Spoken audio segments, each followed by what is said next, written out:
நம்முடைய பிதாவாகிய கடவுளாலும் ஆண்டவராகிய இயேசு கிறிஸ்துவினாலும் உங்களுக்கு கிருபையும் சமாதானமும் உண்டாவதாக.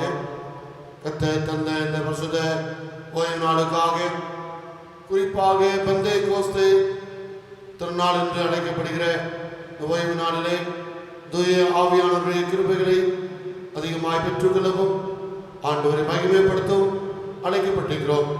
இந்த ஆராதனை ஆண்டவர் நமக்கென்று ஆசீர்வதித்து தருவாராக. ஜெபம் செய்வோம். மகா கிருபையும் இரக்க நிறைந்த ஆண்டவரே, உம்முடைய ஆசீர்வாதங்களுக்காக நன்றியோடு தோத்திரம் செலுத்துகிறோம். தேவரே, கர்த்தருடைய பரிசுத்த ஓய்வு நாளின் ஆராதனைக்காகவும், குறிப்பாக இன்று பெந்தேகோஸ்து திருநாள் என்று அழைக்கப்படுகிற பரிசுத்த ஆவியானவருடைய திருநாளுக்காகவும் நாங்கள் உமக்கு நன்றி செலுத்துகிறோம். எங்கள் மத்தியிலே பிரசன்னமாயிருந்தாலும் உம்முடைய கிருபை எங்களோடு இருக்கட்டும். இந்த ஆராதனை ஆரம்பம் முதல் நிறைவு வரை தேவ பிரசன்னத்தினால் நீரை ஆட்கொள்வீராக. ஆண்டவர் மீட்பர் இயேசுநாதர் வேண்டுகிறோம். ஜீவனுள்ள வல்லமையுள்ள பரம பிதாவே, ஆமென். தேவநாம மகிமைக்காக நாம் யாவரும் சேர்ந்து ஆராதனை கீதங்கள் 409 கீதங்களும் கீர்த்தனைகளும் 8 பாடுவோம். ஆராதனை கீதங்கள் 409 கீதங்களும் கீர்த்தனைகளும் 8 பாடுவோம். யூதேயாவின் ஞான சாஸ்திரி.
சேனாயோடு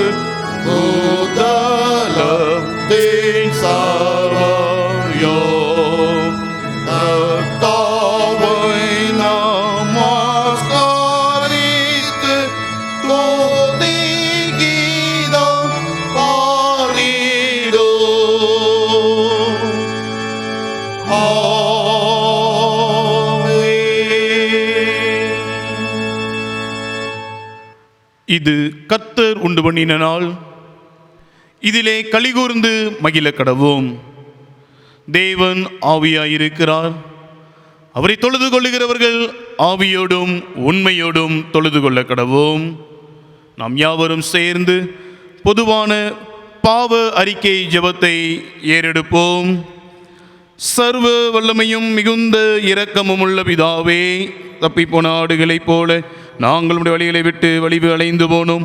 எங்கள் இருதயத்தின் யோசனைகளுக்கும் விருப்பங்களுக்கும் மிகவும் நடந்தோம். உமது பரிசுத்த கற்பனைக்கு விரோதமாய் குற்றம் செய்தோம். செய்யத்தக்கவைகளை செய்யாமல் செய்யத்தகாதவைகளை செய்து வந்தோம். எங்களுக்கு சுகமே இல்லை. ஆனாலும் ஆண்டவரே, தேவரீர் எங்கள் கர்த்தராகிய இயேசு கிறிஸ்துவின் மூலமாய் மனிதருக்கு அருளிச் செய்த வாக்கு தத்தங்களின்படியே நீர் பாக்கியமுள்ள குற்றவாளிகளாகிய எங்களுக்கு இறங்கும். தப்பிதங்களை அறிக்கையிடங்கள் மேல் பொறுமையாயிரும். பாவத்தை நிமித்தம் துக்கப்படுகிற எங்களை சீர்படுத்தும். மிகவும் இரக்கமுள்ள பிதாவே, உம்முடைய பரிசுத்த நாமத்துக்கு மகிமை உண்டாகும்படி நாங்கள் இனி தெய்வ பக்தியும் நீதியும் தெளிந்த புத்தியுமுள்ளவர்களாய் நடந்து வர இயேசு கிறிஸ்துவின் நிமித்தம் எங்களுக்கு கிருபை செய்தருளும். ஆமென். சர்வ வல்லமையும் மிகுந்த இரக்கமுள்ள ஆண்டவர் உங்களுக்கு பாவ மன்னிப்பையும் வாழ்க்கையை சீர்படுத்துக்கான காலத்தையும் தம்முடைய பசுத்த ஆவியின் கிருபையும் பலனையும் தேற்றுதலையும் உங்களுக்கு தந்தல்வாராக. ஆமென். வாசிக்கும்படியாக தெரிவு செய்யப்பட்ட வேத பகுதி அப்போஸ்தலருடைய நடவடிக்கைகள் புஸ்தகம் 2ஆம் அதிகாரம் 1ஆம் வசனம் முதல் 13ஆம் வசனம் வரை. அப்போஸ்தலர் 2ஆம் அதிகாரம் 1ஆம் வசனம் முதல். பெந்தேகோஸ்தே என்னும் நாள் வந்தபோது அவர்கள் எல்லாரும் ஒருமனப்பட்டு ஓரிடத்திலே வந்திருந்தார்கள். அப்பொழுது பலத்த காற்று அடிக்கிற முழக்கம் போல வானத்திலிருந்து சடுதியாய் ஒரு முழக்கம் உண்டாகி அவர்கள் உட்கார்ந்திருந்த வீடு முழுவதையும் நிரப்பிற்று. அல்லாமலும் அக்கினிமயமான நாவுகள் போல பிரிந்திருக்கும் நாவுகள் அவர்களுக்கு காணப்பட்டு அவர்கள் ஒவ்வொருவர் மேலும் வந்து அமர்ந்தது. அவர்கள் எல்லாரும் பரிசுத்த ஆவியினாலே நிரப்பப்பட்டு ஆவியானவர் தங்களுக்கு தந்தருளின வரத்தின்படியே வெவ்வேறு பாஷைகளிலே பேசத் தொடங்கினார்கள். வானத்தின் கீழ் இருக்கிற சகல தேசத்தாரிலும் இருந்து வந்த தேவ பக்தியுள்ள யூதர்கள் அப்பொழுது எருசலேமிலே வாசம் பண்ணினார்கள். அந்த சத்தம் உண்டான போது திரளான ஜனங்கள் கூடி வந்து தங்கள் தங்கள் பாஷையில் அவர்கள் பேசுவதை அவர்கள் கேட்டபடினாலே கலக்கமடைந்தார்கள். எல்லாரும் பிரமித்து ஆச்சரியப்பட்டு ஒருவரை ஒருவர் பார்த்து, இதோ பேசுகிற இவர்கள் எல்லாரும் கலிலேயர் அல்லவா? அப்படி இருக்க நம்மில் அவர்களுடைய ஜென்ம பாஷைகளிலே இவர்கள் பேச கேட்கிறோமே, இது எப்படி? பார்த்தரும் மேதரும் ஏலாமித்தரும் மெசபொதமியா யூதேயா கப்பர்தொகியா பொந்து ஆசியா பிரிகியா பம்பிலியா எகிப்து என்னும் தேசத்தார்களும் சீரேனை பட்டணத்தை சுற்றியிருக்கிற லீபியாவின் திசைகளிலே குடியிருக்கிறவர்களும் இங்கே சஞ்சரிக்கிற ரோமாபுரியாரும் யூதரும் யூத மார்க்க அமைந்தவர்களும் கிரேக்கத்தரும் அரபியருமாகிய நாம் நம்முடைய பாஷைகளிலே இவர்கள் தேவனுடைய மகத்துவங்களை பேச கேட்கிறோமே என்றார்கள். எல்லாரும் பிரமித்து சந்தேகப்பட்டு இது என்னமாய் முடியுமோ என்று ஒருவரோடொருவர் சொல்லிக் கொண்டார்கள். மற்றவர்களோ இவர்கள் மதுபானத்தினால் நிறைந்திருக்கிறார்கள் என்று பரியாசம் பண்ணினார்கள் என்பது வாசிக்கும்படியாக தெரிவு செய்யப்பட்ட வேத பகுதி வாசித்தாயிற்று. தெய்வநாம மகிமைக்காக நாம் யாவரும் சேர்ந்து ஆராதனை கீதங்கள் 535 கீதங்களும் கீர்த்தனைகளும் 303 பாடுவோம். ஆராதனை கீதங்கள் 535 கீதங்களும் கீர்த்தனைகளும் 303 பாடுவோம். தெய்வாவி மனவாசராய் வந்தனல் மூட்டுவீர்.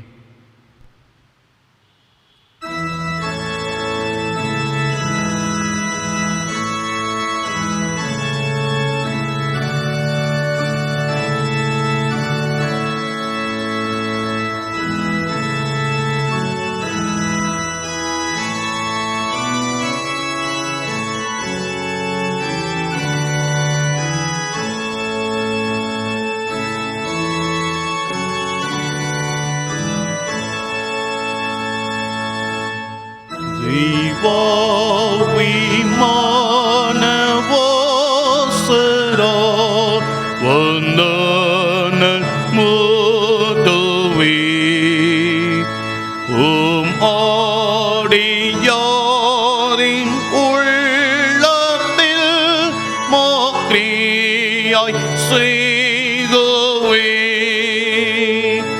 மாற்றியாய் செய்கவே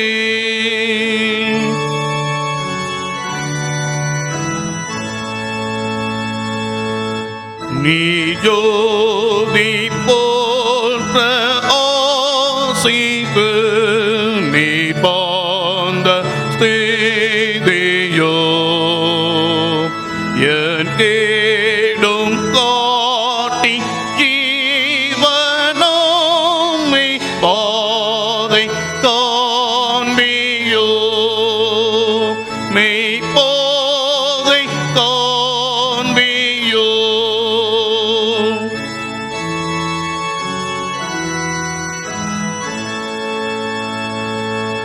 நீ போன அக்னி போலவே ஆசை சேர்ந்தாயோ தீக்குணமோ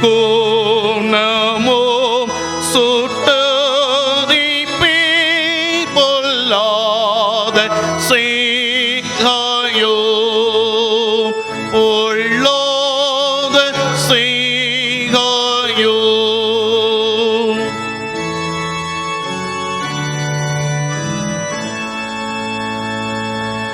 நற்பணி போலும் இறங்கும் இவ்வேற்ற நேரத்தில் செழிப்புண்டாக செய்திடும் பாலான நீலத்தில் பாலான நீலத்தில்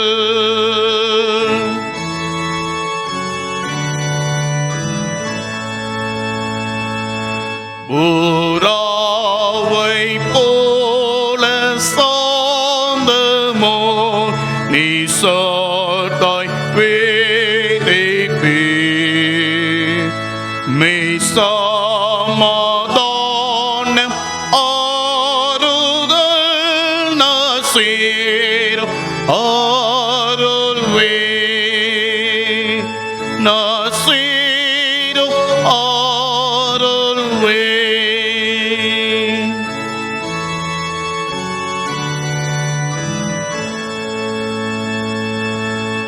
நீர் பெறும் காற்றை போலவும்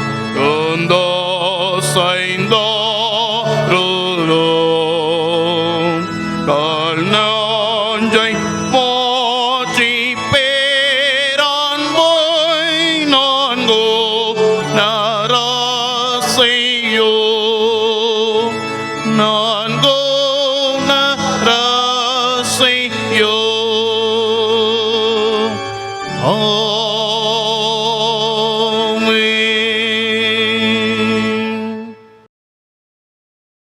பிதா குமாரன் பசுத்த ஆவியின் நாமத்தினாலே ஆமேன்.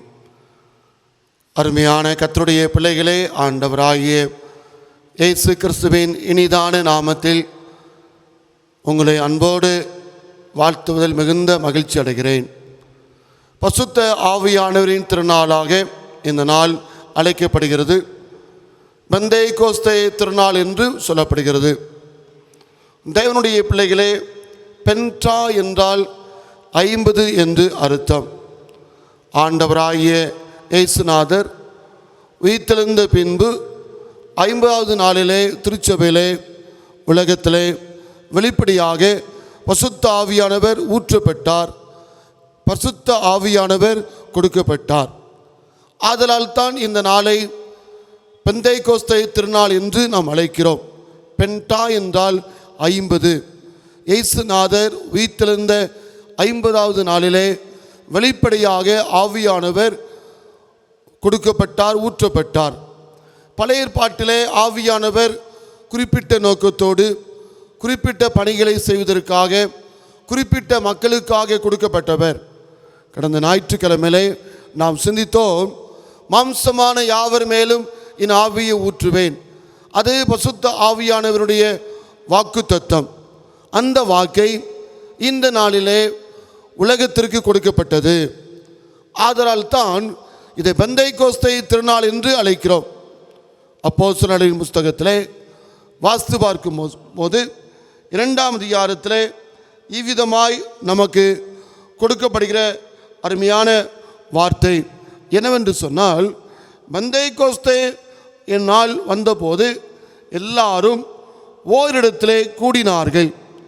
தேவனுடைய பிள்ளைகளே, அப்போஸ்தலர் 2ஆம் அதிகாரம் 1 வசனம், பெந்தைக்கோஸ்தே நாள் வந்தபோது அவர்கள் எல்லாரும் ஒருமனப்பட்டு ஓரிடத்தில் வந்திருந்தார்கள். 50வது நாளிலே ஓரிடத்திலே கூடியிருந்தார்கள் ஆதி திருச்சபையிலே. அந்த நாளிலே ஆவியானவர் கொடுக்கப்பட்ட அனுபவம் ஒரு வித்தியாசமான அனுபவம். பொதுவாக பெந்தைக்கோஸ்தே என்று சொன்னால் இது தனிப்பட்ட பிரிவை உடைய மக்களுக்குரிய வார்த்தை என்று நாம் ஏற்றுக்கொள்கிறோம். இல்லை தேவனுடைய பிள்ளைகளே, பெந்தைக்கோஸ்தே என்றது 50வது நாள் பசுத்த ஆவியானவர் வெளிப்படையாக சபைக்கு ஊற்றப்பட்ட நாள் பெந்தைக்கோஸ்தே நாள். ஆதலால் தான் இது பெந்தைக்கோஸ்தே திருநாள் என்று இதை நாம் அழைக்கிறோம்.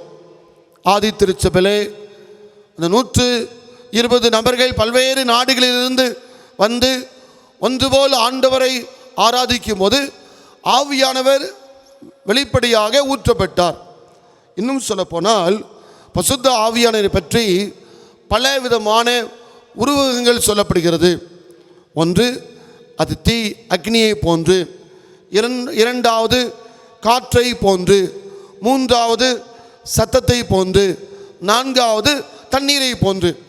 4 விதமான உருவகங்கள் வேதாகமத்தில் நாம் பார்க்கிறோம். ஆவியானவரை பற்றி 4 விதமான உருவகங்கள் சொல்லப்படுகிறது. அப்போஸ்தலர் நடவடிக்கை புஸ்தகத்திலே 2ஆம் அதிகாரத்திலே நான் வாஸ்து பார்க்கும்போது, பலத்த காற்று அடிக்கிற முழக்கம் போல வானத்திலிருந்து சடுதியாய் ஒரு முழக்கம் உண்டாகி அவர்கள் உட்கார்ந்திருந்த வீடு முழுவதையும் நிரப்பிற்று. தேவனுடைய பிள்ளைகளே, இது ஒரு வித்தியாசமான அனுபவம். பசுத்த ஆவியானவர் கொடுக்கப்பட்ட அனுபவத்தை ஆதி திருச்சபையிலே நாம் பார்க்க முடிகிறது. நாம் கடந்த வாரத்தில் சிந்தித்தோம், பசுத்த ஆவி என்பது ஒரு சக்தி அல்ல, பசுத்த ஆவியானவர் ஒரு ஆழ்தன்மை உடையவர் என்று நாம் சிந்தித்தோம். இந்த நாளிலே அக்கினிமயமான நாவுகள் ஊற்றப்பட்டபடியினால் பல்வேறு நாட்டை சார்ந்த மக்கள் ஓரிடத்தில் கூடியிருக்கிறார்கள். அவர்கள் கூடியிருக்கும் போது அவர்கள் மொழியிலே ஆண்டவரை துதித்து பேசுவதை எல்லாரும் கேட்க முடிந்தது. அப்போதுதான் ஒரு கேள்வி கேட்கப்படுகிறது, இவர்கள் எல்லாரும் ஜென்ம பாஷையிலே பேசுகிறார்களே, இது எப்படி? வித்தியாசமான அனுபவத்தை ஆண்டவர் அந்த நாளிலே கொடுத்தார். அருமையான கர்த்தருடைய பிள்ளைகளே, தெளிவாக புரிந்து கொள்ள வேண்டும். பசுத்த ஆவியானவருடைய வேலை என்பது வேறு, பசுத்த ஆவியானுடைய வரங்கள் என்பது வேறு, பசுத்த ஆவியானவருடைய கனிகள் என்பது வேறு. ஆவியானவர் இன்றைக்கும் ஒவ்வொரு பிள்ளைகளுக்கும் தம்முடைய கிருபையின் வரங்களை ஆவியானவர் கொடுக்கிறார். எதற்கு கொடுக்கிறார்? தேவ நாமம் மகிமைப்படும்படியாக, சரீரமாகிய திருச்சபை வளரும்படியாகத்தான் ஆவியானவர் ஒவ்வொரு மக்களுக்கும் ஒவ்வொரு விதமான வரங்கள் கொடுக்கப்படுகிறது. ஒரு குறிப்பிட்ட வரம்தான் பசுத்த ஆவியானவரை பெற்றிருக்கிறோம் என்று நாம் நினைக்கக்கூடாது. சிலருக்கு ஆண்டவர் ஜெபிக்கிற வரங்களை தந்திருக்கிறார். சிலருக்கு பசுத்த ஆவியானவர் ஆவிக்குரிய வரங்களை பகுத்து ஆராயக்கூடிய வரங்களை தந்திருக்கிறார். சிலருக்கு பல பாஷைகளை பேசுகிற வரங்களை கொடுத்திருக்கிறார். சிலருக்கு குணமாக்குகிற வரங்களை கொடுத்திருக்கிறார். இவ்விதமாக ஆண்டவர் ஆவியானவர் ஒவ்வொரு தெய்வ பிள்ளைகளுக்கும் பசுத்த ஆவியானவர் தம்முடைய ஈவுகளை தம்முடைய சித்தத்தின்படியே கொடுக்கிறார். தேவ பிள்ளைகளே, அதுதான் தேவனுடைய பெரிய அனுகிரகம். இது வேத புஸ்தகம் மிக தெளிவாக பவுல் அப்போஸ்தலன் சபைக்கு எழுதும்போது ஆணித்தரமாக அவர் சொல்வதை நம்மால் அறிந்து கொள்ள முடிகிறது. 1 கொரிந்தியர் கடிதத்திலே நாம் வாசித்து பார்க்கும்போது இவ்விதமாக நாம் கற்றுக்கொள்கிறோம். 1 கொரிந்தியர் 10ஆம் அதிகாரத்திலே ஆவியானவர் தம்முடைய சித்தத்தின்படியே தம்முடைய ஆவிக்குரிய வரங்களை கொடுக்கிறார் என்று நாம் பார்க்கிறோம். தேவ பிள்ளைகளே, எல்லாவற்றையும் அனுபவிக்க எனக்கு அதிகாரம் உண்டு, ஆயிலும் எல்லாம் தகுதியாயிராது. எல்லாவற்றையும் அனுபவிக்க எனக்கு அதிகாரம் உண்டு, ஆயிலும் எல்லாம் பக்தி விருத்தி உண்டாக்காது. ஒவ்வொருவனும் தன் சுய பிரயோஜனத்தை தேடாமல் பிறனுடைய பிரயோஜனத்தையே தேட கடவன். ஆவியானவர் தம்முடைய கிருபைகளை கொடுக்கும்போது 1 கொரிந்தியர் 12ஆம் அதிகாரம் 11ஆம் வசனத்திலே இவையெல்லாம் அந்த ஒரே ஆவியானவர் நடப்பித்து தமது சித்தத்தின்படியே அவனவனுக்கு பகிர்ந்து கொடுக்கிறார். நன்றாக புரிய வேண்டும். ஆவிக்குரிய வரங்களை நாம் ஜபித்து பெறுவது நலமான காரியம். ஆனால் நம்முடைய விருப்பம் அல்ல, பசுத்த ஆவியானவர் தம்முடைய சித்தத்தின்படியே இந்த ஆவிக்குரிய வரங்களை ஆண்டவர் பகிர்ந்து கொடுக்கிறார். இந்த நாளிலே நாம் சரியாக தேவன் கொடுத்த கிருபையின்படி இந்த பசுத்த ஆவியானவர் பெந்தைக்கோஸ்தே திருநாளிலே ஏன் வெளிப்படையாக கொடுக்கப்பட்டார், ஏன் வெளிப்படையாக ஊற்றப்பட்டார் என்று வேத புத்தகத்தின் அடிப்படையிலே சில காரியங்களை நாம் சிந்திக்கப் போகிறோம். பழைய ஏற்பாட்டில் கொடுக்கப்பட்ட வேத பகுதி எசேக்கியேல் தீர்க்கதரிசியின் புஸ்தகம் 36ஆம் அதிகாரத்திலே கர்த்தருடைய ஆவியானவரை பற்றி மிக தெளிவாய் சொல்லப்படுகிறது. எசேக்கியேல் 36ஆம் அதிகாரம் மற்றும் 37ஆம் அதிகாரத்திலே தெளிவாக நாம் பார்க்க முடிகிறது.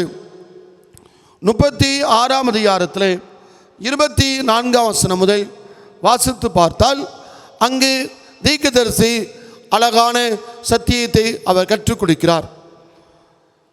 எசேக்கியேல் 36:25 அப்பொழுது நான் உங்கள் மேல் சுத்தமான ஜலம் தெளிப்பேன். ஜலம் என்று சொன்னால் தண்ணீர். சுத்தமான ஜலம் தெளிப்பேன். ஆரம்பத்தில் நாம் சிந்தித்தோம், ஆவியானவர் நெருப்புக்கு அடையாளமாக, ஆவியானவர் காற்றுக்கு அடையாளமாக, ஆவியானவர் தண்ணீருக்கு அடையாளமாக, ஆவியானவர் சத்தத்திற்கு அடையாளமாக வேதம் சொல்கிறது. எசேக்கியேல் தீர்க்கதரிசி சொல்லும்போது மக்களுக்கு சொல்லப்பட்ட செய்தி, அப்பொழுது நான் உங்கள் மேல் சுத்தமான ஜலம் தெளிப்பேன். தேவனுடைய பிள்ளைகளே, ஆவியானவர் தேசத்திலே மக்கள் மத்தியிலே ஊற்றப்படுவதை பழைய ஏற்பாட்டு ஆரம்பமாக இதை நாம் புரிந்து கொள்கிறோம். நாம் இதற்கு ஒரு தலைப்பு கொடுக்கலாம். பழைய ஏற்பாட்டிலே முதல் குறிப்புக்கு Pentecostal day is the day of transformation. பெந்தைக்கோஸ்தே நாள் என்பது வாழ்க்கையிலே மாற்று உருவாக்கம் செய்யப்பட வேண்டிய நாள். பெந்தைக்கோஸ்தே நாள் நன்றாக புரிந்து கொள்ளுங்கள் தயவுசெய்து தேவ பிள்ளைகளே. பெந்தைக்கோஸ்தே என்ற சொல் ஒரு குறிப்பிட்ட பிரிவுடைய மக்களுக்கு பயன்படுத்தப்படுகிற சொல் அல்லவே அல்ல. பென்டா என்று 50வது நாளிலே ஊற்றப்பட்ட வார்த்தை தான் பென்டா, பெந்தைக்கோஸ்தே. தேவ பிள்ளைகளே, பெந்தைக்கோஸ்தே நாளிலே நாம் அறிந்து கொள்ள முதல் காரியம், Pentecostal day is the day of transformation. பெந்தைக்கோஸ்தே நாள் என்பது மாற்று உருவாக்கம் செய்யப்பட வேண்டிய நாள். அது ஒரு அனுபவம். ஏதோ ஒரு சக்தியை போன்று பெந்தைக்கோஸ்தே நாளிலே ஒரு சக்தியை பெறுவதற்கு அல்ல, பெரிய டிரான்ஸ்ஃபர்மேஷன், பெரிய மாற்று உருவாக்கம் நடைபெறுகிறது. ஆவியானவர் ஒரு மனிதனுக்குள் கடந்து வரும்போது, ஆவியானவர் ஒரு குடும்பத்திற்குள் கடந்து வரும்போது, ஆவியானவர் ஒரு சபைக்குள் கடந்து வரும்போது, ஆவியானவர் ஒரு தேசத்துக்குள் கடந்து வரும்போது மிகப்பெரிய மாற்றுருவாக்கம், டிரான்ஸ்ஃபர்மேஷன் நடைபெறும். இதுதான் ஆழமான சத்தியம். ஒருவேளை பசுத்த ஆவியை பெற்றீர்களா என்று சொன்னால் ஆடுவது பாடுவது துள்ளி குதிப்பது அல்ல. மிகப்பெரிய மாற்று உருவாக்கம், மிகப்பெரிய மாற்றம் தேசத்திலே, குடும்பத்திலே, தனிப்பட்ட மக்கள் மத்தியிலே, திருச்சபை மத்தியிலே அது நடைபெற வேண்டும். அதுதான் பெந்தைக்கோஸ்தே நாளிலே ஆண்டவரே, தூய ஆவியானவரே வாரும், தூய ஆவியானவரே எங்களை நிரப்பும். நீ கொடுக்கப்பட்ட தலைப்பே அதுதான், வாரும் தூய ஆவியானவரே முழு படைப்பையும் மாற்று உருவாக்கும். Come Holi spirit, transform the whole creation. நீர் படைத்த முழு உலகத்தையும் ஆண்டவரே மாற்று உருவாக்கும். சுத்தமான ஜலம் தெளிப்பேன். அப்படி தெளிக்கும் போது என்ன விதமான மாற்று உருவாக்கம் நடைபெறும்? எசேக்கியேல் 36 25 நான் உங்களுடைய எல்லா அசுத்தங்களையும் எல்லா நரகலான விக்கிரகங்களையும் நீக்கி, காட் கிளென்சஸ் த லேண்ட், ஆண்டவர் தேசத்தை சுத்தப்படுத்துவார். தேவ பிள்ளைகளே, ஆவியானவர் கொடுக்கப்படும் போது ஆண்டவர் தேசத்தை சுத்தப்படுத்துவார். ஆவியானவர் கொடுக்கப்படும் போது குடும்பத்தை சுத்தப்படுத்துவார். ஆவியானவர் கொடுக்கப்படும் போது சபையை சுத்தப்படுத்துவார். தேவ பிள்ளைகளே, ஆண்டவருக்கு பிரியமற்ற நரகலான காரியங்களை அகற்றப்படும். அதுதான் முக்கியம். எனக்கு ஆவிக்குரிய வரங்கள் அதிகம் நான் பெற்றிருக்கிறேன். ஆனால் நரகலான காரியங்களை, தேவனுக்கு பிரியமில்லாத காரியங்களை நான் சிந்தித்து கொண்டிருக்கிறேன், நான் செய்து கொண்டிருக்கிறேன் என்று சொன்னால் எனக்குள் எவ்விதம் அந்த ஆவியானவர் இருக்கிறார் என்பதற்கு என்ன அடையாளம்? எசேக்கியேல் 36 25 நான் வாசிக்க கேட்டோமே, சுத்தமான ஜலம் தெளிப்பேன், எல்லா அசுத்தங்களையும் நான் நீக்கி உங்களை சுத்தமாக்குவேன், நீங்கள் சுத்தமாவீர்கள். இதுதான் செய்தி. ஆவியானவர் தேசத்தை சுத்தப்படுத்துவார். நமக்குள் வரும்போது மிகப்பெரிய மாற்றம் உண்டாகும். அதைத்தான் சங்கீதக்காரன் சொல்கிறார், தேவனே சுத்த இதயத்தை என்னிலே சிருஷ்டியும், நிலைவரமான ஆவியை என் உள்ளத்திலே புதுப்பியும். ஆண்டவரே, ஒரு நிலையான ஆவியானவர் என் உள்ளத்தில் இருக்க வேண்டும், இருக்க வேண்டும். ஒருவேளை இன்றைக்கு நாம் சொல்கிறோம், இது ஆவிக்குரிய சபை, இவன் ஆவிக்குரிய மகன், இவர்கள் ஆவிக்குரிய கூட்டம். எதை பார்த்து சொல்கிறோம்? எதை பார்த்து சொல்கிறோம்? ஆடல் பாடுவதை பார்த்து சொல்கிறோமா? அல்லது அசுத்த வாழ்க்கையை முற்றுப்புள்ளி வைத்து விட்டார்கள், அதை பார்த்து சொல்கிறோமா? இன்றைக்கு தோற்றத்தின் அடிப்படையிலே ஒரு பசுத்தமான ஒரு ஆடல் பாடல் துதித்து கொண்டிருந்தால் மாத்திரம் இது ஆவிக்குரிய சபை, இது ஆவிக்குரிய மனிதர் என்று நாம் கணக்கு படுகிறோம். தவறு தேவனுடைய பிள்ளைகளே, தவறு தேவனுடைய பிள்ளைகளே. ஆவியானவர் நமக்குள் வரும்போது ஆண்டவர் மிகப்பெரிய மாற்றத்தை ஆண்டவர் எதிர்பார்க்கிறார். சுத்தமான ஜலம் தெளிப்பேன். அன்றைக்கு ஆவியானவர் ஆதி சபையிலே ஊற்றப்பட்டார். ஆவிக்குரிய மாற்றங்கள் சபையிலே காணப்பட்டது. நாம் பின்னாலே படிக்க போகிறோம்.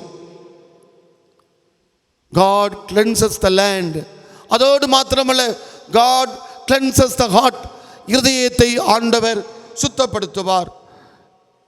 26 எசேக்கியேல் 36 உங்களுக்கு நவமான இருதயத்தை கொடுத்து உங்கள் உள்ளத்திலே புதிதான ஆவியை கட்டளையிட்டு கல்லான இருதயத்தை உங்கள் மாம்சத்திலிருந்து எடுத்து போட்டு சதையான இருதயத்தை உங்களுக்கு கொடுப்பேன்.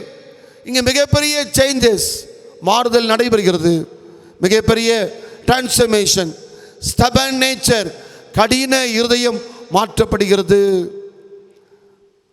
பிரியமற்ற இருதயம் மாற்றப்படுகிறது. தேவனுக்குள் பிரியமுள்ள இருதயமாய் மாறுகிறது.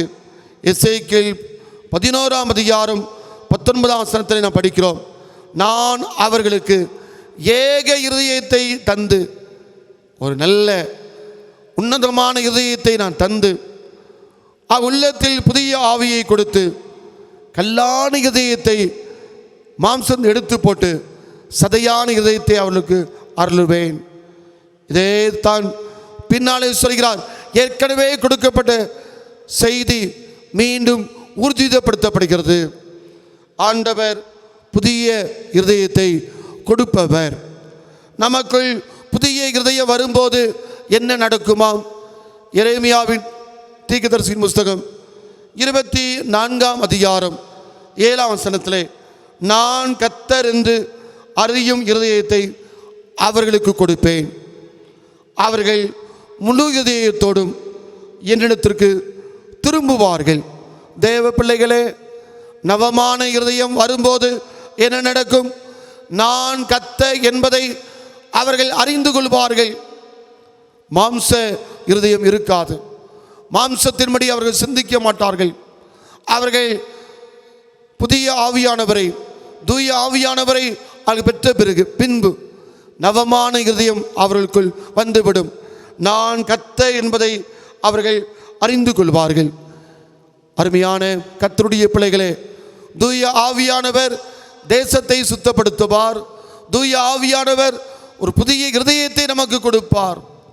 ஆண்டவரே கர்த்தர் என்று விசுவாசிக்க போகிறோம். அதனால் தான் தாவீது சொன்ன அனுபவம் அது. தாவீது தவறு செய்தார்.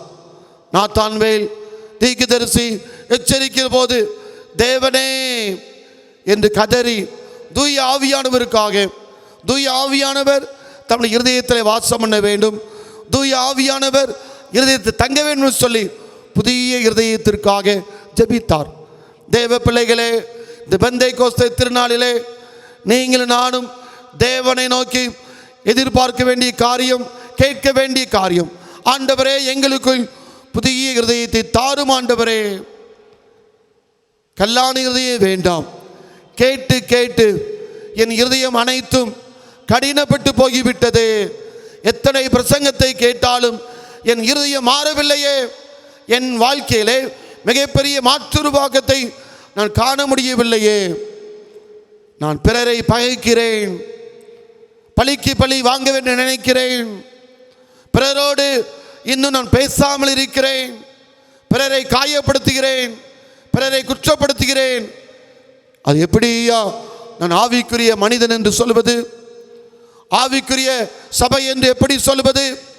மாற்றங்கள் இல்லாதபடி வாழ்ந்தால் அந்த சபையும் அந்த மனிதரையும் பார்த்து இவர்கள் ஆவிக்குரிய கூட்டம் என்று எப்படி சொல்ல முடியும்? தேவனுடைய பிள்ளைகளே, யோசித்து பாருங்கள், யோசித்து பார்ப்போம். பிறரை நாய்ந்திருக்க வேண்டாம். ஆண்டவரை எங்களுக்குள் புதிய இருதயம், நவமான இருதயத்தை வரும்போதுதான் நாங்கள் உம்மை பார்த்து சொல்ல வேண்டும். ஆண்டவரே நீர் எங்கள் தேவன் என்று சொல்ல வேண்டும். நாங்கள் அனைவரும் உம்முடைய ஜனங்கள் என்று சொல்ல வேண்டும். அந்த இருதயத்தை ஆண்டவர் நமக்கு அருள் செய்கிறவர். அதோடு மாத்திரமல்ல, God cleanses the people, மக்களையும் ஆண்டவர் சுத்தப்படுத்துகிறார். 36ஆம் அதிகாரம் 27ஆம் வசனத்திலே, உங்கள் உள்ளத்திலே என் ஆவியை வைத்து உங்களை என் கட்டளைகளில் நடக்கவும் என் நியாயங்களை கைக்கொள்ளவும் அவைகளின்படி செய்யவும் பண்ணுவேன். என்ன அர்த்தம்? இந்த மக்களோடு ஆண்டவர் ஐக்கியப்படுவார். அப்படி தேவ ஆவியானவரை, தூய ஆவியானவரை பெற்ற ஜனங்கள் அனைவரும் ஆண்டவரிடத்தில் அதிக அன்பு செலுத்துவார்கள். கர்த்தருடைய வார்த்தைக்கு முக்கியத்துவம் கொடுப்பார்கள். கர்த்தருடைய வார்த்தைக்கு கனம் கொடுப்பார்கள். கர்த்தருடைய வார்த்தைக்கு கீழ்ப்படிவார்கள். அதுதான் 27ஆம் வசனம். அதுதான் 27ஆம் வசனம். இந்த வாழ்க்கையிலே மிகப்பெரிய மாற்றத்தை காண முடியும். நீங்கள் என் ஜனமாயிருப்பீர்கள், நான் உங்கள் தேவனாயிருப்பேன். தேவனுடைய பிள்ளைகளே, ஆவியானவர் நமக்குள் வரும்போது தேசத்தை சுத்தப்படுத்துவார். ஆவியானவர் நமக்குள் வரும்போது இதயத்தை ஆண்டவர் சுத்தப்படுத்துவார். ஆவியானவர் நமக்குள் வரும்போது மக்களையும் ஆண்டவர் சுத்தப்படுத்துவார். மக்களை சுத்தப்படுத்தும் போது ஆண்டவருக்கும் மக்களுக்கும் மிகப்பெரிய ஐக்கியம் உண்டாகும். எல்லாரும் சேர்ந்து ஆண்டவரை துதிப்பார்கள், ஆண்டவரிடத்தில் அன்பு செலுத்துவார்கள், கீழ்ப்படிவார்கள், வேத வசனத்தின்படி நடப்பார்கள்.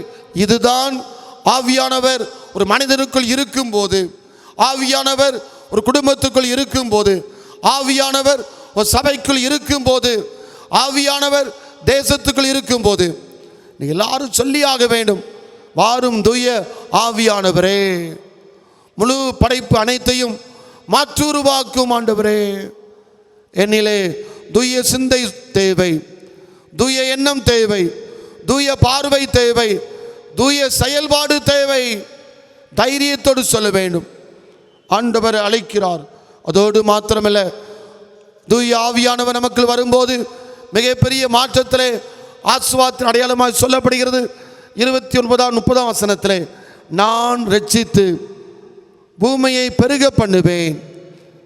ஆவியானவர் தேசத்திலே வரும்போது தேசம் ஆசீர்வதிக்கப்படும். ஆவியானவர் சபைக்குள் வரும்போது சபை ஆசீர்வதிக்கப்படும். ஆவியானவர் குடும்பத்துக்குள் வரும்போது குடும்பத்தை ஆண்டவர் ரட்சிப்பார், பெருக பண்ணுவார். இதெல்லாம் அடையாளங்கள், இதெல்லாம் மிகப்பெரிய மாற்றுருவாக்கும். தேவ பிள்ளைகளே, தேவ பிள்ளைகளே, கடந்த வாரத்தில் தான் சிந்தித்தோம். வெட்டுக்குழி ஒரு சாபத்தின் அடையாளமாய் சொல்லப்படுகிறது. ஒரு பெரிய சேனையாய் கடந்து வருகிறது. இன்றைக்கு எங்கு பார்த்தாலும் அடுத்த ஒரு கட்டத்துக்குள் வந்துவிட்டோம். தேவ பிள்ளைகளே, மறந்து போக வேண்டாம்.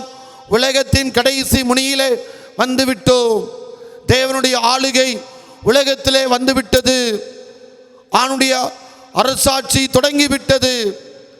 கர்த்தருடைய சத்தம், கடைசி கால எழுப்புதல் இங்கும் அங்குமாய் எழும்ப ஆரம்பித்து விட்டது.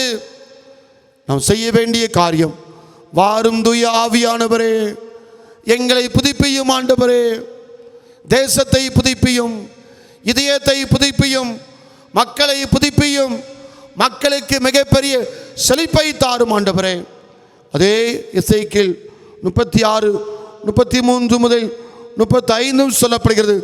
பாழாய் கிடந்த மக்கள் கட்டப்படுவார்கள், எல்லாவற்றையும் ஆண்டவர் கட்டுவார். பாழானதை பயிரிடமாக்குவேன். கர்த்தராகிய நான் இதை சொன்னேன், இதை செய்வேன். பெந்தேகோஸ்தே நாள் என்பது, Pentecost day is the day of transformation, மிகப்பெரிய மாற்றுருவாக்கத்தின் நாள் என்று மறந்து போகக்கூடாது. மிகப்பெரிய மாற்றுருவாக்கத்தை தேசத்தில் செய்ய வேண்டும்.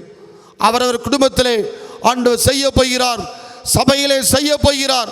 அதற்கு இடம் கொடுக்க வேண்டும், இடம் கொடுக்க வேண்டும். ஆவியானவர் வரும்போது வித்தியாசமான அடையாளங்கள் தேசத்தில் நடந்தாகும்.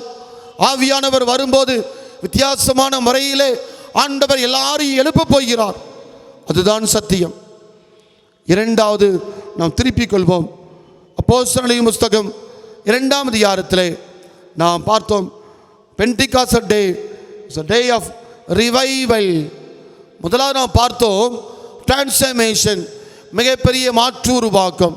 இரண்டாவது பெந்தேகோஸ்தே நாள் என்பது புத்துயிர் பெறுகிற நாள். புத்துயிர் பெறுகிற நாள். கர்த்தருடைய ஆவியானவர் ஒரு மனிதனுக்குள் வரும்போது புத்துயிர் உண்டாகும். அதுதான் முக்கியம். வித்தியாசமான செய்தி சொல்லப்படுகிறது. அப்போஸ்தலரின் புஸ்தகத்திலே 2ஆம் அதிகாரம் 37ஆம் வசனத்திலே நான் வாசித்து பார்க்கும்போது, அப்போஸ்தலர் 2:37, இதை அவர்கள் கேட்டபோது இருதயத்திலே குத்தப்பட்டவர்களாகி. தேவ பிள்ளைகளே, பேதுரு அப்போஸ்தலன் எழும்பி நின்று பேச ஆரம்பிக்கிறார். இயேசுவினுடைய நோக்கம் என்ன? ஏன் ஆண்டவர் உலகத்திற்கு வந்தார்? உங்கள் முற்பிதாக்கள் என்ன செய்தார்கள்? இந்த இயேசு ஏன் சிலுவையில் அடிக்கப்பட்டார்? இந்த இயேசு உயர்த்தப்பட்டார், இந்த இயேசு உயிரோடு எழுப்பப்பட்டார். இதையெல்லாம் சொன்னவுடன் பெந்தேகோஸ்தே நாளிலே இதை அவர்கள் கேட்ட பொழுது இருதயத்திலே குத்தப்பட்டார்கள். பாவ உணர்வு பெறுதல். சுத்த ஆவியானவர் நமக்குள் வரும்போது ரிவைவல், எழுப்புதல் என்பது முதலில் சிந்திக்க வேண்டிய காரியம் பாவ உணர்வு அடைதல். இதுதான் எழுப்புதலின் அடிப்படை. இன்றைக்கு தவறாக புரிந்து கொண்டோம். எழுப்புதல் என்று சொன்னால் 10-15 பாடல்களை பாடி வொர்ஷிப் என்று சொல்லி ஒரு மணி நேரம் ஆண்டவரை ஆராதித்தால் இந்த சபை ஆவிக்குரிய சபை, இவர்கள் ஆவிக்குரிய ஊழியர்கள். எதை பார்த்து சொல்வது? ஆடல் பாடி கரங்களை தட்டி அல்லேலூயா அல்லேலூயா என்று சொல்லி ஒரு 100 தடவை சொல்ல வைத்து சபையை குலுங்க வைத்து ஆவியானவர் ஊற்றப்பட்டார் என்று சொல்வது அது சரியா? ஐயா, நான் பாவி, பாவ உணர்வு அடைதல், இருதயத்திலே குத்தப்பட்டவர்களாகி நாங்கள் என்ன செய்ய வேண்டும் என்றார்கள். அப்போஸ்தலர் 16ஆம் அதிகாரத்தில் மட்டுமல்ல, அப்போஸ்தலர் 2ஆம் அதிகாரத்திலே ஆவியானவர் ஊற்றப்படும் போது எல்லாரும் குத்தப்பட்டார்கள். ஒரு கேள்வி கேட்டார்கள், நாங்கள் என்ன செய்ய வேண்டும்? தேவ பிள்ளைகளே, பாவ உணர்வு தான் எழுப்புதலின் முதல் அடையாளம். பாவ உணர்வு பெறுகிறோமா? ஐயா, பாவம் அதனால் தான் சொல்லப்படுகிறது. பரிசுத்த ஆவியானவரை பற்றி இயேசுநாதர் சொல்லியிருக்கிறார். நன்றாக புரிந்து கொள்ளுங்கள். யோவான் 14, யோவான் 15, யோவான் 16 பரிசுத்த ஆவியானவரின் அதிகாரங்கள்.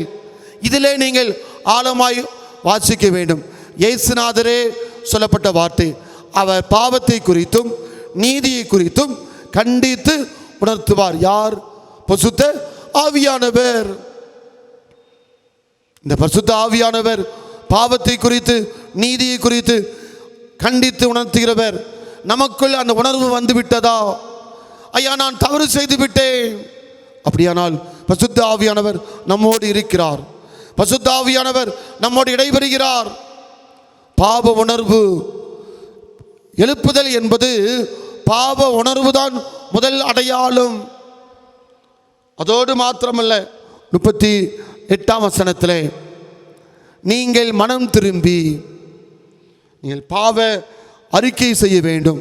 நீங்கள் மனம் திரும்பி பாவ உணர்வு அடைதல், பாவ அறிக்கை செய்தார்கள். தேவ பிள்ளைகளே, ஆதி திருச்சபையிலே எழுப்புதல் அடிப்படை இதுதான். பாவ உணர்வு, பாவ அறிக்கை. பாவ உணர்வும் பாவ அறிக்கையும் செய்த போது சபையிலே வித்தியாசமான முறையிலே ஆண்டவர் கிரியை செய்ய ஆரம்பித்தார். ஐயா, ஒரே நாளிலே 3000 பேர், ஒரே நாளிலே 5000 பேர் இன்னும் அதிகமாய் சேர்க்கப்பட்டார்கள். வேதாகமத்தை வாசித்து பார்த்தால் நான் அவ்விதமாய் கற்றுக்கொண்டு சென்று கொண்டே இருக்கலாம். அப்போஸ்தலர் 4:4 வசனத்தை கேட்டு அநேகர் விசுவாசித்தார்கள். அது தொகை ஏறக்குறைய 5000 பேராக இருந்தது. 5000 பேராக இருந்தது. ஒரே நாளிலே 3000 பேர் சேர்க்கப்பட்டார்கள்.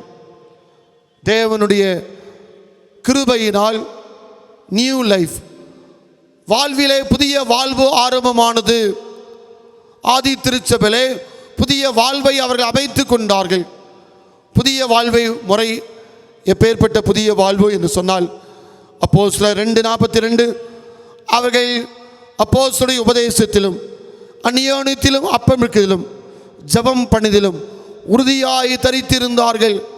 இதுதான் ஐயா ஒரு ரிவைவல் என்பது. எழுப்புதல்.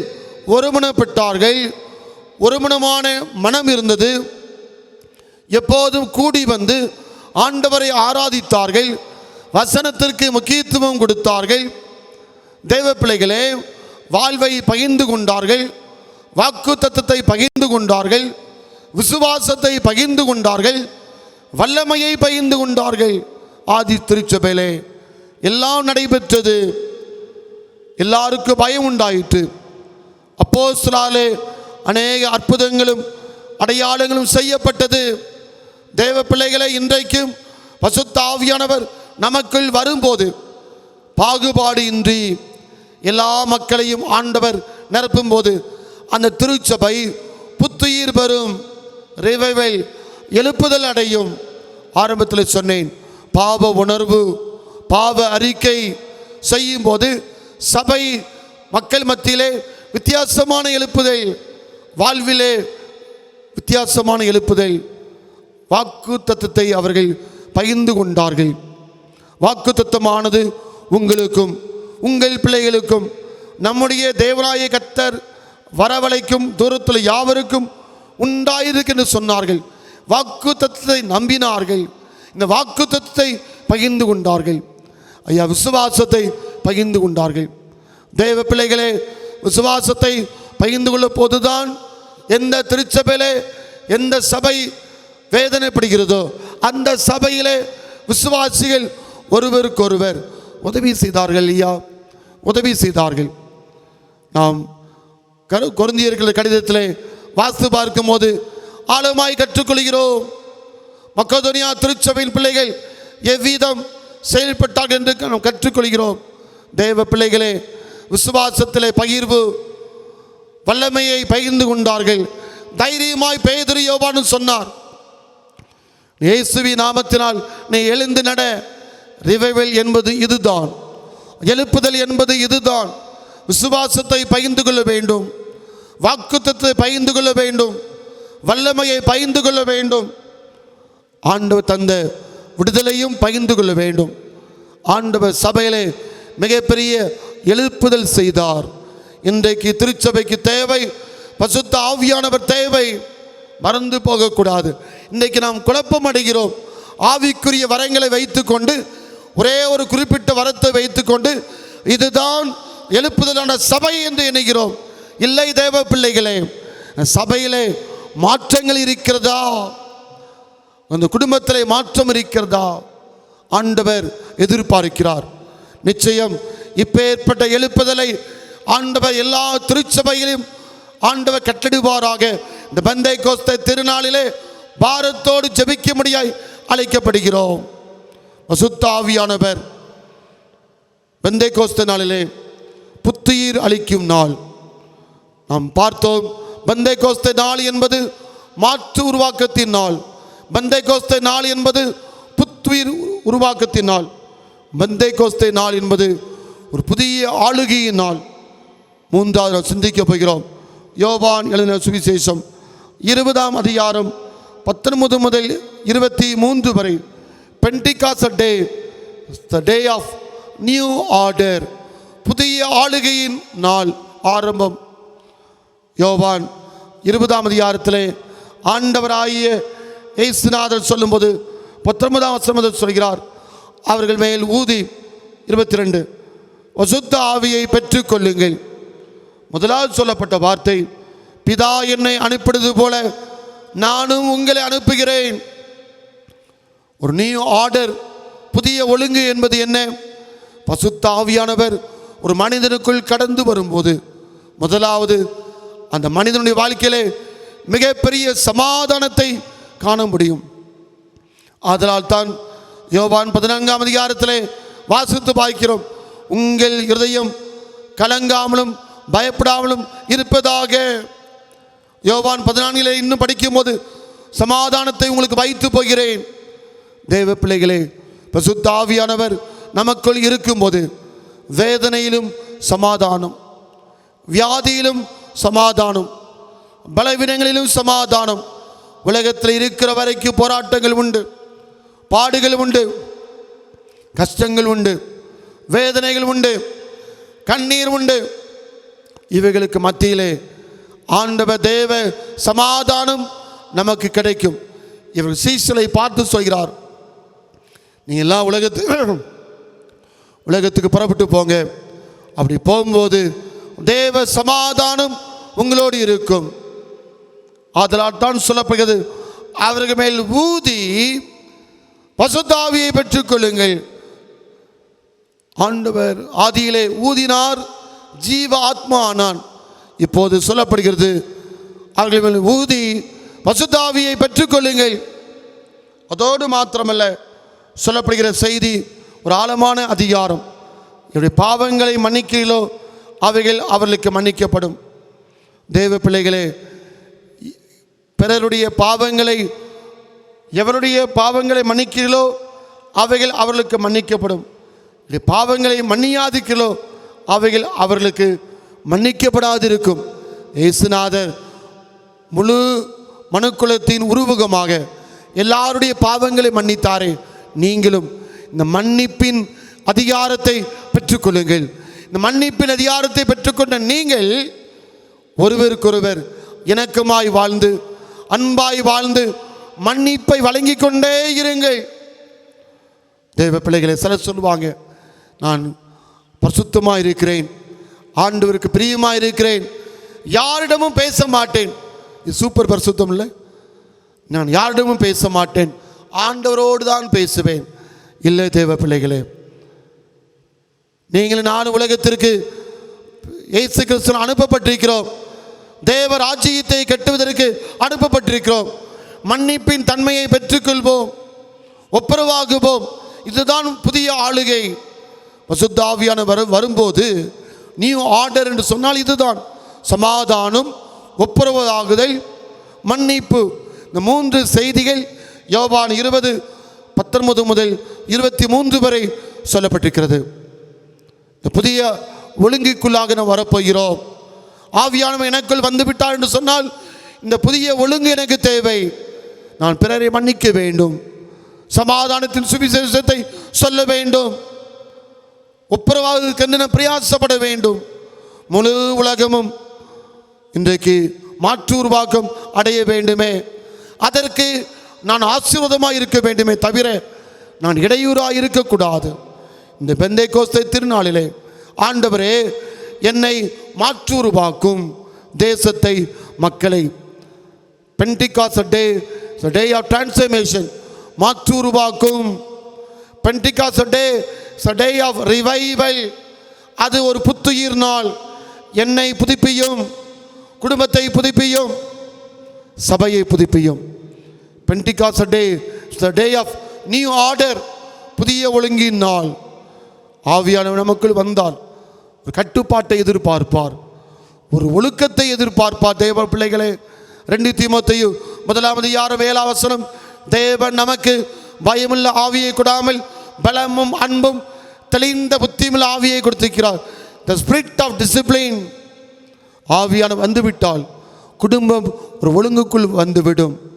ஆவியானவர் வந்துவிட்டால் ஒரு குடும்பத்திலே குடும்ப ஜெபம் வரும். ஆவியானவர் வந்துவிட்டால் ஒரு தனிப்பட்ட வாழ்க்கையிலே ஒரு ஒழுங்கு, சுய கட்டுப்பாடு எல்லாம் வந்துவிடும். அதற்குத்தான் சொன்னார், ஆகவே ஊதி பரிசுத்த ஆவியை பெற்றுக்கொள்ளுங்கள். ஒரு குழப்பத்தோடு இருந்தால் தேவ பிள்ளைகளே, இந்த இணையதளத்திலே இன்னும் சொல்ல போனால் தொலைக்காட்சி வழியாக பார்த்து கொண்டிருக்கிற தேவ பிள்ளைகளே, தீர்க்கமான செய்தி இதுதான். ஆவிக்குரிய வரங்கள் என்பது வேறு. இன்றைக்கு ஆவியானவர் கொடுக்கப்பட்டதை சிந்தித்துக் கொண்டிருக்கிறோம். ஆவியானவர் எல்லாருக்கும் பொதுவாய் கொடுக்கப்பட்டார், எல்லாருக்கும் பொதுவாய் கொடுக்கப்பட்டார். ஆனால் ஆவிக்குரிய வரங்கள் நாம் ஜெபிப்போம். யாருக்கு என்ன வரம் என்பதை ஆண்டவருக்கு தெரியும், அதை கொடுப்பார். ஒரு குறிப்பிட்ட வரத்தை பார்த்து இதுதான் பெந்தேகோஸ்தே, இதுதான் ஆவிக்குரிய சபை தீர்மானிக்க வேண்டாம். அப்படி இருந்தால் மாற்றிக்கொள்ளுங்கள், திருந்திக் கொள்வோம். எனக்குள் தூய ஆவியானவரே என்னை ஆட்கொண்டு நடத்தும், என்னை மாற்று உருவாக்கும், எனக்குள் எழுப்புதல் தாரும். ஒரு புதிய ஒழுங்குக்குள் நான் வர வேண்டுமே. அந்த கிருபைக்காக ஜெபிப்போமா? அப்பேற்பட்ட கிருபையை தந்து ஆண்டவர் உங்களை என்னை நடத்துவாராக. எல்லாரும் தூய ஆவியானை பெற்றுக்கொள்வோம். ஆண்டவர் தாமே ஆசீர்வதித்து நம்மை நிரப்புவாராக. கர்த்தாவின் கிருபை சமாதானம் நம்மோடு இருப்பதாக. ஆமேன். தேவநாம மகிமைக்காக நாம் யாவரும் சேர்ந்து ஆராதனை கீதங்கள் 112, கீதங்களும் கீர்த்தனைகளும் 309 பாடுவோம். ஆராதனை கீதங்கள் 112, கீதங்களும் கீர்த்தனைகளும் 309 பாடுவோம். ஆவியை மலை போல ஊற்றும்.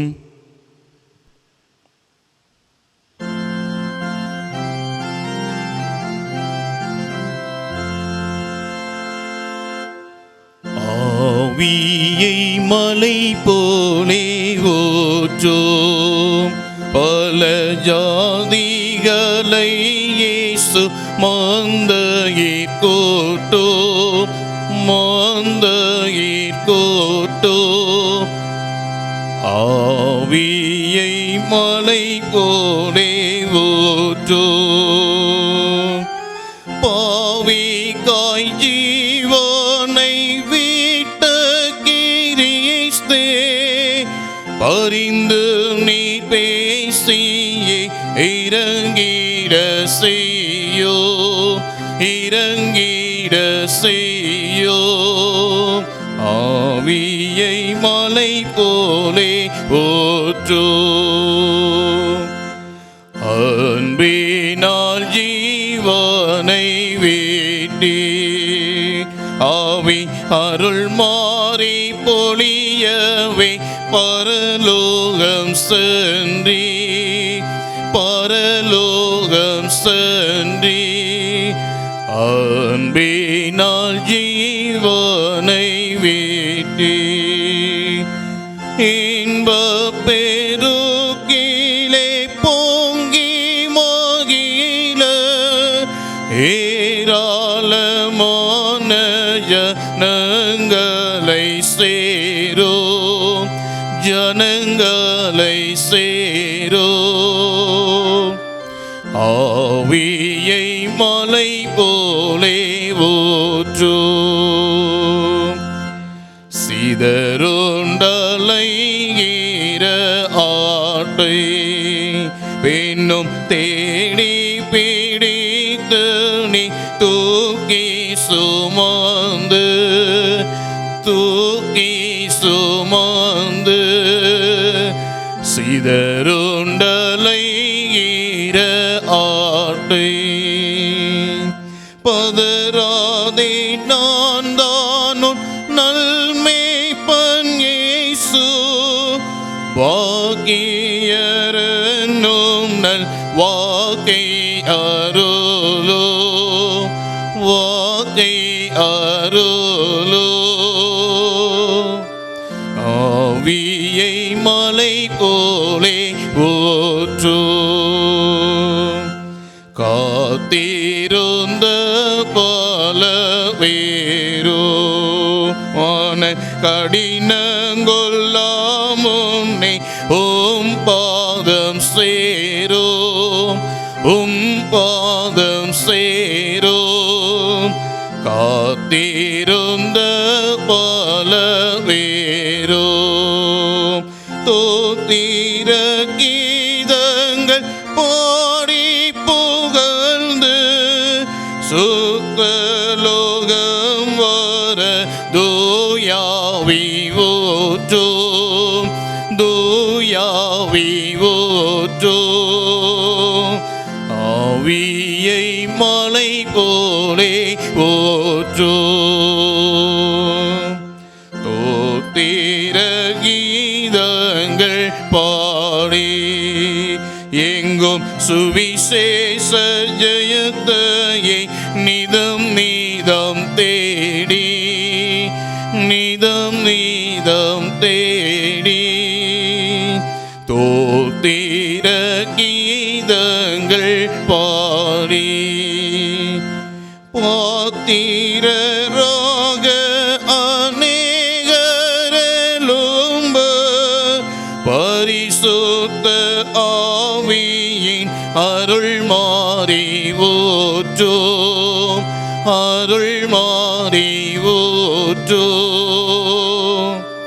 ஆவியை மலை போலே ஊற்றோ. ஜெபம் செய்வோம்.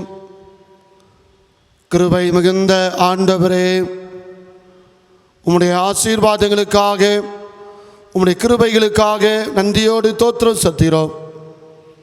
பசுத்த ஆவியானுடைய திருநாளுக்காக, இந்த பசுத்த ஓய்வு நாளின் காலை நேரத்திற்காக, இந்த ஆராதனைக்காக நாங்கள் உமக்கு நன்றி செலுத்துகிறோம்.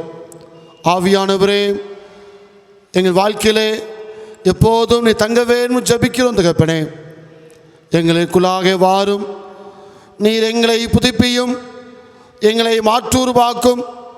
நீர் எங்களுக்குள் ஒழுங்கையும் உம்முடைய ஆசீர்வாதத்தையும் நீர் எங்களுக்கு தர வேண்டும் ஜபிக்கிறோம். தகப்பனே, தேவரீர், மே மாதத்தின் இறுதி ஞாயிற்றுக்கிழமைக்காக நாங்கள் உமக்கு நன்றி செலுத்துகிறோம்.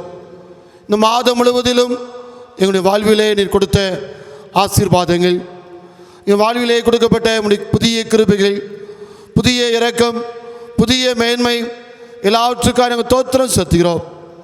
ஆண்டவரே, எல்லாரோடும் உம்முடைய கிருபை இருந்தது. பலவீனங்கள், கஷ்டங்கள், வருத்தங்கள், போராட்டங்கள், சஞ்சலங்கள், இழப்புகள் எல்லா சூழ்நிலைகளிலும் நாங்கள் தாங்கிக் கொள்ளவும், உம்மால் பலமடையவும், சுகமடையும் கர்த்தர் கொடுத்த கிருபைகளுக்கு தோத்திரம். பயங்கரமான இந்த கொள்ளை நோய் ஆண்டவரை தொட்டு சுகப்படுத்துகிறீர். முற்றுமுடிய தேசத்தை விட்டும் உலகத்தை விட்டும் அகன்று போகவே ஜெபிக்கிறோம் தகப்பனே. உம்முடைய இரக்கத்தை தாரும் தகப்பனே. தேசத்திலே உம்முடைய கையை நீட்டுவீராக. தேசத்தை ஆண்டவர் ரட்சிக்கவே ஜெபிக்கிறோம். குடும்பத்தை ஆண்டவர் ரட்சிக்கவே ஜெபிக்கிறோம். மக்களை ஆண்டவர் ரட்சிக்கவே ஜெபிக்கிறோம் தகப்பனே. இயேசுநாதரே, நாளை நாள் புதிய மாதம் ஆண்டவரே, ஜூன் மாதத்துக்குள்ளாய் கடந்து வருகிறோம். புதிய கிருபைகளை தாரும். எல்லாரும் உற்சாகத்தோடு ஆண்டவரே நாங்கள் மிகுந்த எதிர்பார்ப்போடு காத்திருக்கிறோம் சகமே. ஆலயங்களெல்லாம் திறக்கப்பட்டு உம்மை நோக்கி ஜெபிக்க, நன்றி செலுத்த, ஆண்டவரே உம்மை நோக்கி கூப்பிட நீர் கிருபை செய்யும். புதிய புதிய தீர்மானங்கள் அனைவரும் எடுக்கத்தக்கதாக கர்த்தர் உதவி செய்யும். தேசத்திற்காக ஆண்டவரே, தேசத்தின் அதிபர்களுக்காக, தேசத்திலே காணப்படுகிற எல்லா காரியங்களுக்காக ஜெபிக்கிறோம். இந்திய தேசத்தின் பிரதமர், இந்திய அரசு, அனைத்து மாநிலங்கள் முதல்வர்கள், தமிழ்நாடு முதல்வர், அனைத்து அரசு அதிகாரிகள், ஆண்டவரே மருத்துவத்துறை, காவல்துறை, சுகாதாரத்துறை எல்லாவற்றுக்காக ஜெபிக்கிறோம். எல்லா ஏழை ஜனங்களையும், ஏழை பிள்ளைகளுக்கு வாழ்வு தாரும். தேசத்தில் சுபிட்சத்தை கட்டளையிடும். யாருக்கு பலவீனங்களோ, யாருக்கு முதுமையோ, என்னால் நடக்க முடியவில்லை, என்னால் உட்கார முடியவில்லை, வருத்தத்தோடு இருக்கிறேன் என்று வருந்தி காணப்படுகிற பிள்ளைகளை நீ தொட்டு சுகப்படுத்தும். என் கிருபை உனக்கு போதும் என்று சொல்வீராக. ஆண்டவரே, புதிய ஆண்டுகளை காண்கிற பிள்ளைகள் ஜெபிக்கிறோம். புதிய கிருபைகளை கட்டளையிடும்.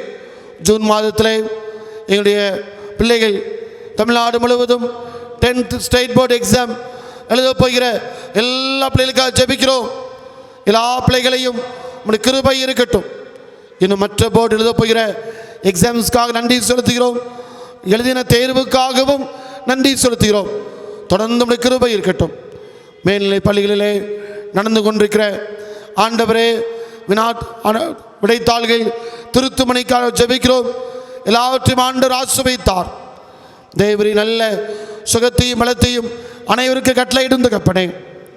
கஷ்டப்படுகிறவர்களுக்கு ஆறுதலாயிரும். பொருளாதாரத்திலே பின்தங்கி இருக்கிற பிள்ளைகளுக்கு கரங்களை பிடித்து தூக்கி நிறுத்தும். எல்லாரையும் காத்துக்கொள்ளும். நீங்காத சமாதானம், நீங்காத கிருபை இருக்கட்டும். ஆண்டவரே, பல இடங்களில் இருக்கிற பிள்ளைகள், தூர நாட்டில் இருக்கிற பிள்ளைகள் எல்லாரையும் கர்த்தர் ரட்சிப்பீராக. எல்லாரையும் ஆசீர்வதிப்பீராக. கிருபைக்குள் காத்துக்கொள்ளும். ஆண்டவர் மீட்பர் இயேசுநாதம் வேண்டுகிறோம். ஜீவனுள்ள வல்லமையுள்ள பரமபிதாவே, ஆமென். எல்லாவற்றுக்கும் மேலான தேவ சமாதானம் உங்களோடு இருந்து நீங்கள் தேவனையும் அவருடைய குமாரனாகிய நம்முடைய நாதர் இயேசு கிறிஸ்து மத்திய அறிகிற அறிவிலும் அன்பில் நிலைத்திருக்கும்படி உங்களிலே சிந்தையும் காக்க கடவது பிதா, குமாரன், பசுத்தாவியாகிய சர்வ வல்லமையுள்ள தேவனுடைய ஆசீர்வாதம் உங்களுக்குள்ளே இருந்து எப்போது உங்களை ஆசீர்வதித்து காப்பாராக. ஆமென். கர்த்தர் உங்களோடு கூட இருப்பாராக. அவர் தமது ஆவியோடும் கூட இருப்பாராக. அருமையான கர்த்தருடைய பிள்ளைகளே, கர்த்தருடைய பரிசுத்த நாம மகிமை உண்டாவதாக. புதிய நோக்கத்தோடு நாம் காத்திருக்கிறோம். புதிய கிருபை நம்மோடு இருப்பதாக. ஹோப் டீனுடைய ஊழியர் திரு மனோவா ரோஸ் அவருக்கு நன்றி கூறுகிறேன். ஊழியர்களை ஆண்டவர் பெருக பண்ணுவாராக. எல்லாரையும் ஆண்டவர் ஆசீர்வதிப்பாராக. தேவ சமாதானம் உங்களோடு இருப்பதாக. May God bless you. God be with you.